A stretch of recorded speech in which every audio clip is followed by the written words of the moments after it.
दोस्तों नमस्कार, मैं अविंदर पटेल। उत्तर प्रदेश की राजनीति से बड़ी अपडेट आ रही है। लगातार उत्तर प्रदेश की राजनीति में भूकंप मचा हुआ है। आपको बता दूं कि लगातार अखिलेश यादव वह कार्य कर रहे हैं जिससे भारतीय जनता पार्टी के खेमे में हड़कंप तो मचा है।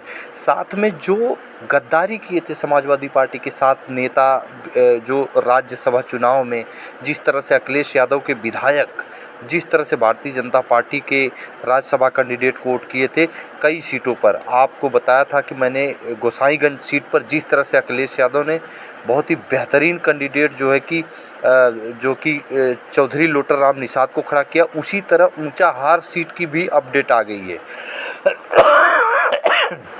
आपको बता दें कि ऊंचाहार सीट पे बहुत ही कद्दावर ज़मीनी बैकवर्ड समाज के नेता को अखिलेश यादव ने वहां पर भेज दिया और वहां से टिकट का भी जो कि क्लियर हो गया। आपको बता दूं कि लगातार अखिलेश यादव पीडीए की जो धार है उसको मजबूत करते हुए नज़र आ रहे हैं। लगातार सीटों पर अगर देखें, जिस तरह से देवरिया की एक विधानसभा सीट है रामपुर कारखाना, वहां पर अशोक कुशवाहा जी का टिकट फाइनल हुआ है, जो कि गोसाईगंज से लौटराम निषाद का। तो इसी तरह से लगातार अपडेट मैं आपको बता रहा हूँ। जिस तरह से कद्दावर कुर्मी नेता एक जो कि कौशाम्बी से जो समाजवादी पार्टी के नेता हमने पिछली वीडियो में आपको बताया था, उसी तरह से बहुत बड़ी अपडेट आ रही है। ऊंचाहार की सीट निश्चित तौर पर एक अपने आप में काबिल तारीफ़ है।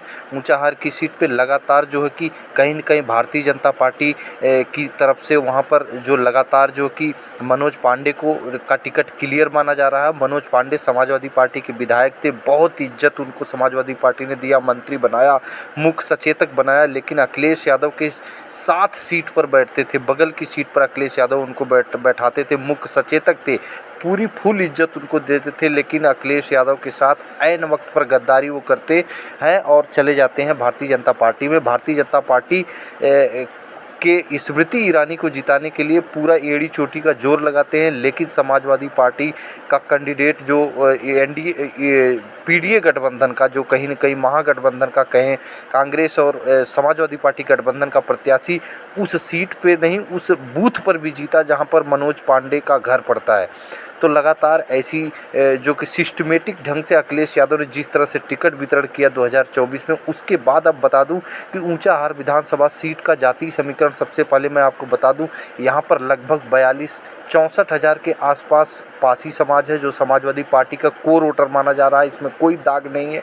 उसके बाद आपको बता दूं निश्चित तौर पर यादव वहाँ पर लगभग 45 हज़ार के आसपास हैं, ब्राह्मण वहाँ पर लगभग 40 हज़ार के आसपास है, मौर्य समाज लगभग 35 हज़ार के आसपास है, मुस्लिम वहाँ पर 25 हज़ार के आसपास है। इस तरह का एक समीकरण है और निषाद वोट भी वहाँ पर अच्छा खासा है। और जिस तरह से निषाद गोसाईगंज सीट से जो कि चौधरी लोटर राम निषाद को टिकट मिलते ही भारतीय जनता पार्टी खेमे में हड़कंप मचा, और जो उसी मंडल में ऊंचाहार सीट आ रही गोसाईगंज के मंडल में, तो उसका भी प्रभाव है। जो वहाँ पर जो कि साग सैनी कुशवाहा मौर्य और निषाद बिंद मल्लाह जो भी वोट है वो समाजवादी पार्टी की तरफ एक सूत्र होता हुआ दिखाई दे रहा है, क्योंकि अखिलेश यादव लगातार जो है कि सभी वर्ग को टिकट का समीकरण बैठाते हुए नजर आ रहे हैं।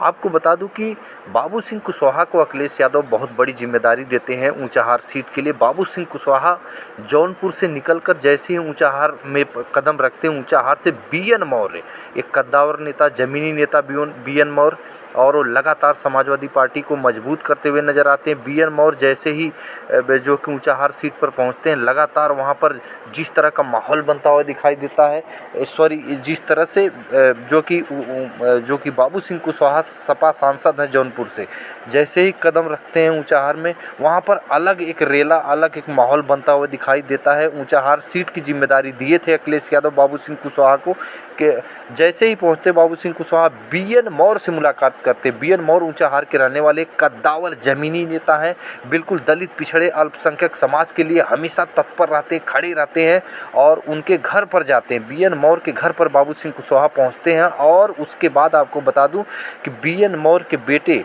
आकाश मौर्य एक युवा कद्दावर जमीनी चेहरा है, समाजवादी पार्टी की सदस्यता भी वो ले चुके हैं और लगातार दलित पिछड़े अल्पसंख्यक समाज में ही अपना जीवन बिताते हुए नजर आते हैं। बहुत ही युवा और कद्दावर चेहरा आकाश मौर्य, उसको समाजवादी पार्टी वहाँ से टिकट फाइनल कर चुकी है। आपको बता दूं कि आकाश मौर्य जो बीएन मौर्य के पुत्र हैं, आकाश मौर्य, वो अखिलेश यादव से कई बार मुलाकात कर चुके हैं और पूरी तरह से विधानसभा ऊंचाहार में लगातार एक्टिव नज़र आ रहे हैं।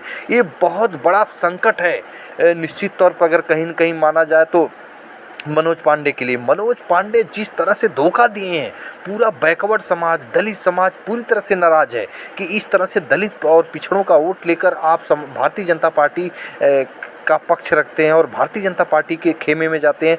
तो आकाश मौर्य इस बार समाजवादी पार्टी सिंबल से भारतीय जनता पार्टी के मनोज पांडे को बुरी तरह से धराशायी करेंगे, क्योंकि वहाँ का जातीय समीकरण, वहाँ का जो पीडीए समीकरण है, वहाँ का जो नरेटिव है, वहाँ का जो परसेप्शन है, पूरी तरह से मनोज पांडे के खिलाफ और आकाश मौर्य के करीब आता हुआ दिखाई दे रहा। दोस्तों, आकाश मौर्य लगातार अपने जो कि ऊंचाहार सीट के दलित पिछड़े अल्पसंख्यक समाज के साथ जो भी अन्याय होता है हमेशा खड़े रहते हैं। युवा चेहरे हैं, निश्चित तौर पर नौजवान हैं और लगातार जो है कि समाजवाद की बात करते हैं और एक सेकुलर पॉलिटिक्स के लिए माने जाते हैं। बीएन मौर्य लगातार सेकुलर पॉलिटिक्स ही किए हैं और बाबू सिंह कुशवाहा जी के बहुत ही करीबी हैं, मित्र यूँ कहें कि मित्र हैं बीएन मौर्य। तो इस तरह से बहुत बड़ा संकट है भारतीय जनता पार्टी के लिए। ऊंचाहार सीट पर निश्चित तौर पर मनोज पांडे की हार तय मानी जा रही है, जिस तरह का समीकरण दिख रहा है। बाकी चुनाव के बाद पता चलेगा। फिर मिलेंगे अगली वीडियो, तब तक के लिए नमस्कार।